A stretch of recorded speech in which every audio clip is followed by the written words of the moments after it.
baby. I'm gonna butter your bread.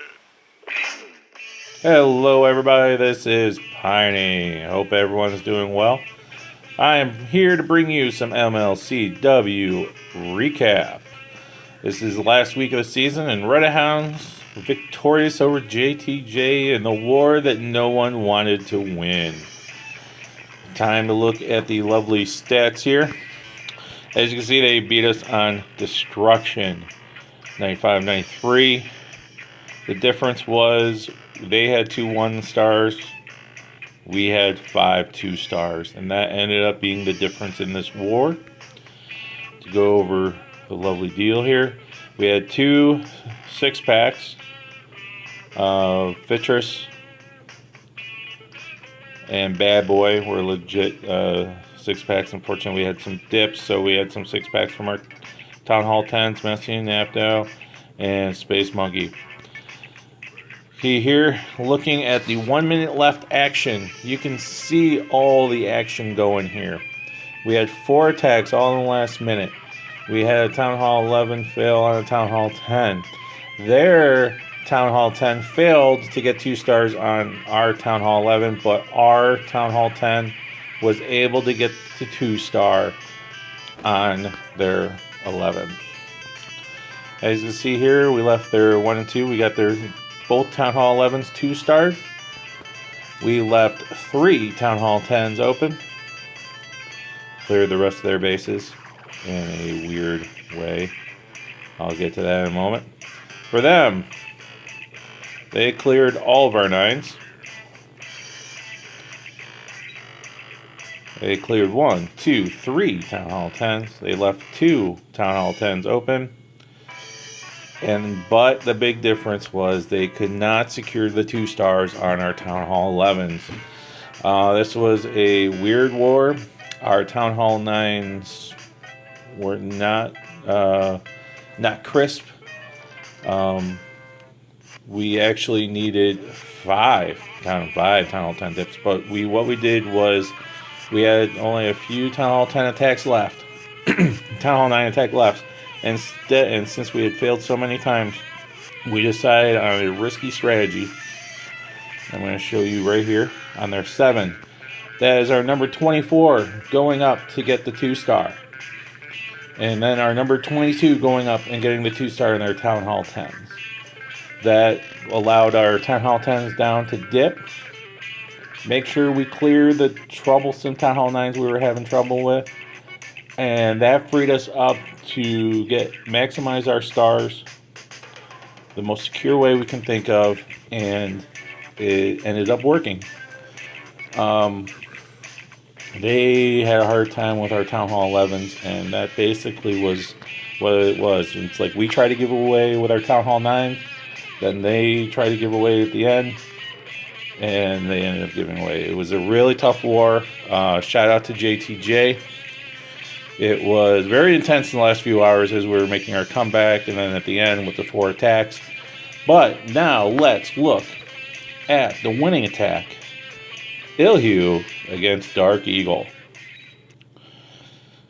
The classic ring base of a Town Hall 11. Start off picking off percentages on the edges, because every percent counts, because you see how many 49% 1-stars they get. It's like, oh, if they only got 1 more building down. So you have to make sure you get all of the percentage you can get. Now, the idea here is we're going to do a queen walk. And there's the queen walk on cue. From 9 going down to 6. You use the baby here and a whiz to build a funnel to get the queen moving to where he wants it to go. Thankfully here, queen's really not under much distress. Everyone's seeing queen walk, so I'm going to speed this up a bit here. Get to the tedious part here. We got a hog going in right now to lure the CC. You got the poison for it, and you get it down. Second part, go. We gotta raise the queen. Now the second part is the golems, bowlers, going in at 6 to get that nice big funnel going right here very soon. There's the funnel. There's the king and bowlers and some wall breakers to bring them down. The queen did a wonderful job, broke in. So, sorry for the little stuttering there. Bowlers created a nice funnel. Got a little quake to soften the core. Jumped down, another jump down. Time for the fun of just setting in a whole bunch of alks, throwing down a rage, and praying. And in this case, it does work. They get enough juice to clear out the core. And those 2 stars, getting that second star on their 1, secure the victory against JTJ, because we would not have been able to win a tie. So that was a great job by Ilhu, getting the 2 stars on their number 1 and securing the win. Here we go, our man Fitris with the fresh 6-pack here. We're going to show his attack on number 16. He is going to be bringing a go balloon. You see here, he sends 2 hogs at the archer tower there to make sure he can funnel down below. Make sure the golem right there. See, he's putting that golem down. Use the hogs to get the defense out so the golems don't wander too far away from what he wanted them to do, so he could create a proper funnel to bring in everyone. There you can see, wall breaks in, golems go in, CC comes out, poison, royals, bowlers come in. Now with these lovely long compartments, it allows them to reach very deep into the base. And look at that penetration. Queen goes down, and then here, Fitris does something wonderful. You see the ADs up top. Where does he release the Hound? From below. Soak up those bombs, help out the kill squad, bring in the balloons this way. We're going to haste them through. I mean, there's not really much near the air defenses. The big key defenses were on this edge. He brings the loons over. And then it's just air defenses. He hastes them in. He has a lovely heal that should be going down any minute. No way, he saves the heal. Forgot about that. He races them in, gets them down. Now, this was a fresh hit, so he did not know about the Tesla farm here. I'm sure he would have adjusted, but he held on to that heal, just so they're nice and full health going in to that Tesla farm at the end. He still has his queen up. He still has a bowler up. He has some pups doing some cleanup. He put a whiz down for cleanup. This base is done. Great job by Fitris. All we have left is cleanup. One of our shining stars of our Town Hall 9s this war. Great job, Fitris.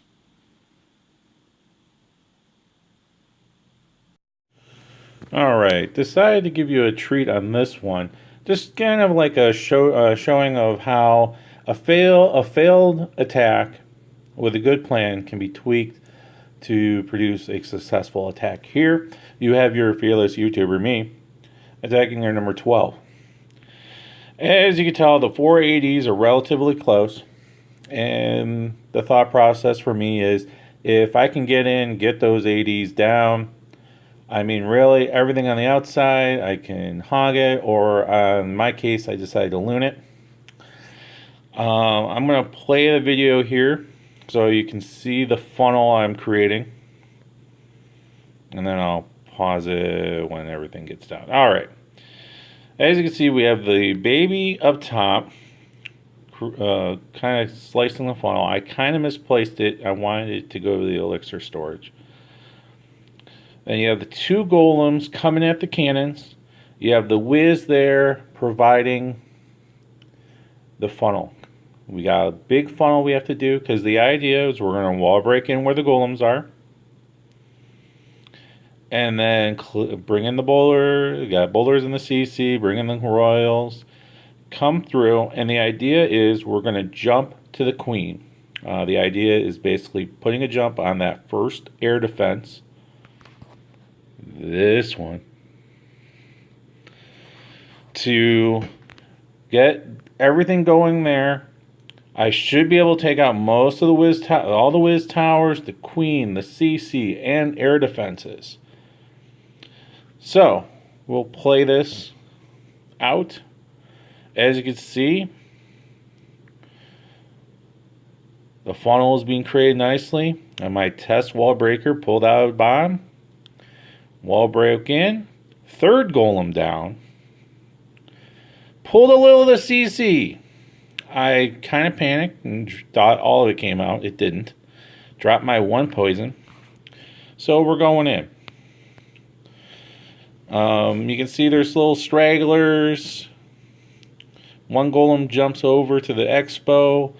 The king goes in. It's actually looking good, but it looks a little chaotic. And everything goes in. We got 280s down, 180 down. We got bowlers up top. But here is where I screwed up. The main idea was to let the kill squad get the air defenses. For whatever reason, I started my Laloon too early. So we'll watch the rest of this. The air defenses aren't down. And here's the thing. Don't pay attention to the Laloon part. Pay attention to the kill squad. Kill squad gets the AD. So we got 280s down. If I had waited, the queen steps up, gets the third AD. Right here is when I should have released the loon, or the hound, and do the Laloon part. But I didn't. I was impatient, and that, I admit, is a fault of mine. I tried to recover by my screw up, and basically it was toast. It didn't have a chance. And now we just bang in, bang walls. The rest of it is not worthy to watch. All right. So, let's see what Bad Boy did to follow up that attack. He started with a whiz at that Dark Spell Factory. It was outside of any defenses. The Teslas were inside by the Expos. Drops the golems. Drops everything. He drops the baby.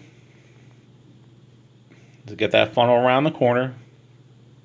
You want that funnel down. You don't want anything to go around the edge or want to see outside. Now, one thing he might have accidentally did was he dropped the one golem too high, and that kind of stuck out, but that actually turned out to be a good thing. All right, so same start. He didn't panic with the CC. He puts the CC where it's needed to be put. Puts the poison down, I should say, to get the CC. So he's looking good here. He's looking good. He gets the 180 down, 80s down, CC's down, Queen's down. That Barbarian King gets the second AD. And you notice he's still patient. He now has 3 ADs down.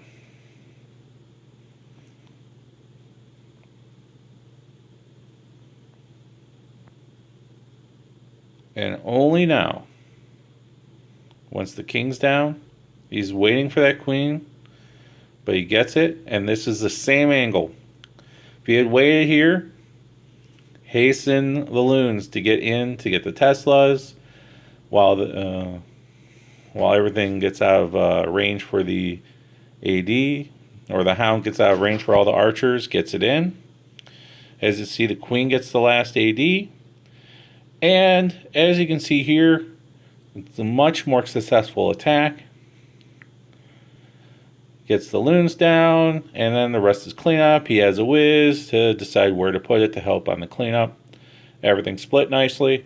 And Bad Boy with the cleanup, 3-star, based on my failed attack. And my attack was, while the plan was really good, I screwed up the execution. Bad Boy cleaned it up, and then thus cleaned the base. So great job, Bad Boy, following my plan, making the necessary tweaks, allowing things to develop more to secure the 3-star needed to move on. Great job, Bad Boy. And that wraps up Week 10 action in the MLCW, last week of the regular season. With that win, we believe we're making the playoffs. Don't know for certain until probably a couple of days until all the action's wrapped up. We should be making it, and that means MLCW playoff recaps coming up next week, I believe. Also, more fun next week is CWL. CWL. The hype begins and going to be crazy, going to be a blast. We are going to have a blast with that. But right now, I'm over in my buddy's clan's Queen's Gambit. We're spinning with them for the potluck tonight. Or, well, it's Friday, Saturday, something like that. Doing the potluck, going against Forbidden JNR, of course, of the Forbidden Fake Wargasm Clan family.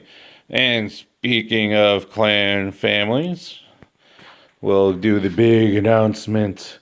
Big announcement. For a while, we've known these guys, Queen's Gambit and Cryptic Void, and it just makes perfect sense. We're now formalizing our becoming a family. Yes, we've adopted weird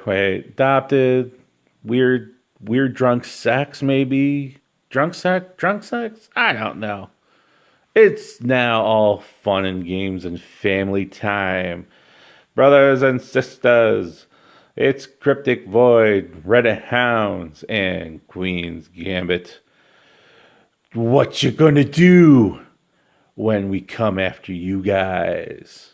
And with that, it's Piney. I am out.